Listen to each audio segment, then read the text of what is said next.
ravie de vous retrouver dans cette vidéo. Aujourd'hui on va parler d'une collection que franchement quand je l'ai vue je me suis dit elle est trop bien, ça m'a trop tenté, j'ai fini par craquer. C'est la collection Makeup Revolution les Simpsons. J'ai pas tout acheté de la collection, j'ai acheté quand même 2 palettes de fard à paupières, ce qui est quand même pas mal. J'ai aussi acheté un kit de rouge à lèvres et le primer. Dans cette collection il y avait aussi des eyeliners, il y avait une grande méga palette, mais elle me plaisait pas trop, je vais vous la mettre à l'écran.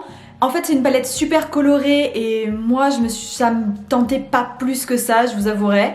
Du coup j'ai craqué sur les 2 petites palettes et puis voilà, enfin j'ai trop envie de découvrir ça avec vous. Je n'ai jamais porté ce make-up, j'ai fait quelques swatchs pour vous faire des clips de la vidéo mais je n'ai jamais encore porté le make-up, donc on va faire un crash test ensemble. Ah, et c'est pas seulement un crash test de la collection, c'est aussi un crash test de la marque pour moi parce que je n'ai jamais testé Makeup Revolution, non, jamais du tout. Au passage, avant de commencer, n'hésitez pas à liker cette vidéo et à vous abonner, ça me ferait super plaisir qu'on continue cette aventure YouTube ensemble. Et sans plus blablater, on passe tout de suite au primer. Et voici le primer, toute la collection s'appelle Treehouse of Horror. Donc voilà, c'est sur le thème d'Halloween. Bon, Halloween est passé, je suis au courant, mais ça n'empêche pas de tester la collection. Donc ça s'appelle Primer Base. Et il y avait un truc marrant, ah voilà, c'est marqué là. Alien Slime Primer. Donc ils se sont inspirés de la texture que vous connaissez tous, slime, pour faire ce primer. Et c'est ce qui m'a pas mal tenté, je vous avoue. J'ai carrément craqué, c'est un des premiers produits qui m'a fait craquer sur la collection. C'est un flacon pompe de 30 ml. Tous les produits que j'ai ici de la collection sont tous faits en Chine, made in China, et ils sont aussi tous vegan. J'adore la texture de ce primer. C'est gel et c'est assez spécial, mais j'aime trop. C'est parti, on va appliquer ça ensemble. Ça n'a pas d'odeur. C'est vert quand on le prend du flacon pompe, mais en fin de compte c'est pas vert sur la peau, encore heureux j'ai envie de vous dire. Ce serait assez horrible sinon. Quand je l'applique j'ai l'impression d'appliquer une vraie crème en fait, tout simplement, une crème texture gel. C'est pas collant, c'est imperceptible sur la peau, ce que je veux dire c'est qu'on le sent pas. Donc voilà, je vais en mettre un petit peu dans le cou aussi parce que je tire toujours mon fond de teint un peu dans le cou. Ça floute pas les pores plus que ça, hein, c'est pas... Je pense que c'est juste une simple base agrippante pour le make-up en dessous. Je passe au fond de teint, à l'anti-cerne et aux sourcils et je reviens tout de suite. C'est mieux comme ça, non? Du coup, on va tester les 2 palettes. Donc ici, on a... Comment elle s'appelle? Alien Maggie et ici on a Raven Bart. Je trouve, ça c'est les packaging externes et franchement ils sont vraiment super bien faits, mais globalement c'est les mêmes packaging à l'intérieur. Les palettes sont en carton dur et elles sont aimantées. Alors ça je m'y attendais pas, je vous avoue. C'est aimanté, c'est super bien et à l'intérieur il y a un petit miroir à chaque fois. Je vous montre, hop, avec un petit film plastique sans nom de fard ni rien puisque les noms de fard sont directement sur, je vais y arriver, sur la palette. Et voilà l'intérieur des palettes. Ici on a Raven Bart et ici Alien Maggie. Je les ai pris toutes les 2 parce que je les trouve vachement complémentaires. Au final, globalement on dirait quoi? On dirait que c'est plutôt des palettes d'automne Halloween. Effectivement c'est la collection, mais le make-up, je le dis toujours, mais on s'en sert comme on veut toute l'année. Il n'y a pas vraiment de saison en réalité pour le make-up. À l'intérieur vous verrez qu'il y a des petites gravures donc de Bart et de Maggie. C'est les mêmes hein, globalement dans les 2 palettes. Également à l'intérieur des mats et des irisés. On n'a pas de fard pailleté, on a juste mat et irisé. Ce que je vous propose c'est qu'on passe tout de suite au swatch. Je vais swatcher Alien Maggie et je vais swatcher comme ça en fait, tout simplement. Côté swatch pigmentation plutôt bonne, assez irrégulière tout de même puisqu'on a certains swatchs qui sont très pigmentés et d'autres un peu moins, notamment sur les irisés. Mais quand même je suis assez impressionnée, je pensais pas que ce serait autant quand même. Côté swatch pour Raven Bart, c'est pas mal non plus. Certains fards sont un peu plus durs, un peu plus résistants, pas assez crémeux. Je dirais notamment le noir tout en haut à gauche. Mais il y a des fards qui sont très beaux. Le blanc, le gris irisé, magnifique. Donc voilà, hâte de tester. Ok, donc ce que je vous propose, un œil comme ça pour tester les palettes indépendamment l'une de l'autre. Je commence avec Maggie et je prends cette teinte là qui est une base. Et je l'applique sur toute la paupière mobile. Alors c'est une base mais elle est légèrement nacrée. On la croirait mat mais en fait elle est nacrée mais pas irisée. Ensuite je prends Crypt Keeper pour faire un fard de transition. Les fards sont poudreux quand même. C'est un fard de transition qui s'applique super bien. J'aurais même pas besoin de l'estomper plus que ça. Ensuite je vais prendre Séance avec un pinceau précis. Et je vais l'appliquer en coin externe. C'est un fard qui est quand même vachement pigmenté, hein. Franchement je m'y attendais pas du tout avec Makeup Revolution, mais il est quand même bien pigmenté, hein. Pour l'instant c'est pas mal. Ensuite je prends le vert là irisé au doigt et je l'applique sur la paupière mobile. Bon bah, première déception parce que là la pigmentation est pas vraiment au rendez-vous. Ça ressort pas très bien ce fard. On voit qu'il y a du vert mais c'est pas assez intense. Maintenant pour le ras de cils inférieur, je vais prendre le fard orange.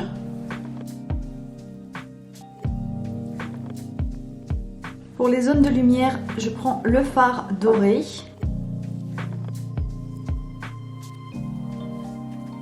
Et je vais reprendre séance pour intensifier mon coin externe. Et voilà le résultat final avec eyeliner et mascara. J'aime beaucoup ce résultat final. Je trouve ça assez joli malgré le vert pas assez intense. C'est le seul reproche que j'aurais à faire.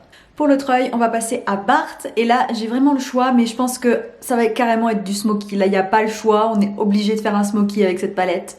Je commence par cette teinte comme teinte de transition. Pour cette première teinte de transition, c'est plutôt pas mal, assez pigmenté, facile à appliquer. J'ai passé au gris ici avec un pinceau assez précis. Donc celui-ci est un peu plus difficile à appliquer, je vous avoue. J'ai l'impression qu'il ne s'applique pas uniformément, donc il faut y passer un peu plus de temps. Ensuite, je vais venir l'estomper légèrement. C'est plus un gris dont je vais me servir comme base pour ensuite poser un noir qu'autre chose en fait. Ensuite, avec un autre pinceau précis, je prends le noir et je rapplique par-dessus pour intensifier. Pas entièrement par-dessus et j'estompe vraiment mais légèrement. Ensuite, je viens prendre le doré ici et je l'applique sur la paupière mobile, le reste, tout ce qui n'a pas eu de noir avant et de gris. Je trouve ça super joli. J'aime beaucoup ce combo. Pour le ras de cils inférieur, je vais prendre ce fard-là. Ensuite, pour les points de lumière, je prends le fard blanc. Et voici le résultat final avec un eyeliner noir, du mascara et du crayon noir. J'aime beaucoup cet œil. Je le trouve vraiment super sympa. Le mélange des couleurs est original, c'est pas un simple smoky noir. Donc voilà, et le résultat des deux yeux. N'hésitez pas à me dire lequel vous préférez, le Bart, donc le smoky noir, ou le coloré, le Maggie. On peut maintenant passer aux lèvres et j'ai pris ce kit. C'est donc un lip gloss et un liquid lip et la teinte c'est Donut Head Homer. Le packaging est complètement déjanté. Homer a en fait une tête de donut, c'est n'importe quoi. Donc à l'intérieur deux produits. On a ici le gloss et ici le liquid lip. Le packaging assez classique, bouteille en verre avec la tête d'Homer dessus. Et puis voilà, globalement il n'y a rien de bien particulier. On va regarder maintenant les swatchs. Globalement, le gloss, c'est le plus basique de tous les gloss. Un gloss transparent, rien à dire là-dessus. Et ensuite, le liquid lip, c'est une couleur un peu plus foncée pour un nude que ce que je pensais au swatch sur le site internet. Mais bon, c'est un nude. Et donc, on va l'appliquer comme c'est prévu de le faire par la marque. C'est-à-dire, on commence par le liquid lip et ensuite on met le gloss. Ça a une odeur de bonbons sucrés. Extrêmement sucré. À vrai dire, c'est la même odeur que les... Je sais pas si vous connaissez cette marque, les gloss Bis, BYS, qu'on trouve chez Saga. Enfin, ces petites marques, quoi. Et petite marque, je veux dire. Petit prix pour une marque de make-up. Et c'est la même odeur. Vraiment la même. Exactement la même. Et voilà la couleur sur les lèvres, c'est assez ressemblant, un tout petit peu plus foncé je dirais encore, mais c'est assez ressemblant au packaging globalement, à ce qu'on nous présente. J'ai pas l'impression qu'il sèche mat. Après je peux me tromper, on va attendre un petit peu, je vais revenir vers vous avant de mettre le gloss. Pour l'instant il a pas l'air de vouloir sécher. Sérieux, il veut pas sécher hein. Je vous assure, hein. Il veut pas sécher du tout, donc on va mettre le gloss par dessus. Je sais pas s'il est censé sécher, il n'y a pas marqué mat hein, sur le packaging, donc peut-être qu'il est pas mat, mais bon. Je ne sais pas. Donc on passe au gloss. Ah oui mais s'il sèche pas il va me bousiller le truc du gloss, là l'embout. Il va me le colorer et tout. Et après je pourrais pas réutiliser le gloss comme je veux avec une autre couleur. Ah j'ai oublié de vous dire, c'est un truc trop spécial le gloss. En fait, alors je sais pas pourquoi, la pression de l'air ou quelque chose. Je sais pas si vous verrez comme il faut. Attendez, j'ai essayé de vous rapprocher. Vous voyez, je sais pas si je vais vous montrer mais...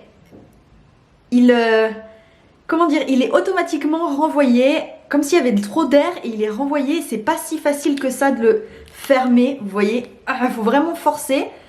Comme si le gloss était trop épais ou il y avait trop d'air, je sais pas. C'est spécial, spécial. Bon allez, du coup c'est parti. Oui. Allô?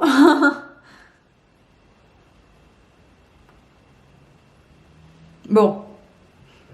Il a une odeur de café ce gloss. Ah ouais, il sent le café à fond. Ah, j'aime pas ça. Je déteste les parfums artificiels de café. C'est un truc de fou. Ah ouais, j'aime pas du tout. Mais sinon, il ne fait rien. Je veux dire, l'autre était déjà brillant, donc je vois pas à quoi ça sert. Attendez, c'est moi ou... Si vous entendez du bruit, c'est mon voisin du dessous qui est en train sûrement, je suis sûre, de passer le balai ou un truc comme ça, mais il y va, mais... Il nettoie, hein, contre les murs, il tape et tout, hein, il y va. Bon, en conclusion, je suis pas bluffée par ces rouges à lèvres. Pour moi, c'est pas les rouges à lèvres du siècle. J'aime bien le Liquid Lip parce qu'en fait, il est assez confortable, mais il sèche pas, donc il est, à mon avis, il y a du transfert, hein, mais il est assez confortable sur les lèvres quand même.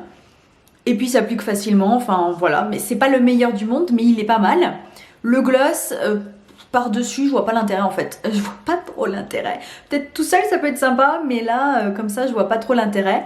Et par contre, j'aime beaucoup mes make-up des yeux. Vraiment, je les trouve les deux sont super jolis. N'hésitez pas encore une fois à me dire si vous préférez le côté coloré ou le côté smoky gris et noir. Quant à la base, bah écoutez, moi ce que je remarque par rapport à d'habitude, c'est que mon fond de teint transfère moins. Transfère vachement moins que d'habitude. J'utilise un fond de teint Cushion qui a quand même tendance à pas mal transférer. Et là, bah là non, regardez. Pas de marque ni rien, on voit rien sous mon bout de doigt. Voilà, vous voyez, on voit rien. Au final, si je devais garder quelque chose, je pense que pour l'instant, j'ai pas testé sur la longueur, mais pour l'instant, clairement, la base, j'aime bien. Et les palettes, elles sont trop bien. Elles sont vraiment trop bien. Tout ce que je leur reproche, c'est pour les iriser un manque de lumière, un manque de punch en fait. Mais les mats sont sympas, ils sont faciles à travailler, donc j'aime beaucoup. Franchement, bonne surprise pour une première découverte de la marque. J'aime bien cette collection et je vais utiliser les palettes assez souvent. J'espère que cette vidéo vous aura plu. N'hésitez pas encore une fois à la liker puis à vous abonner, ça me ferait super plaisir. Et comme ça, on continuerait ensemble notre aventure découverte make-up et skincare sur YouTube. Moi, je vais vous laisser pour de nouvelles aventures. Je vous dis à très vite pour de nouvelles vidéos. Bye!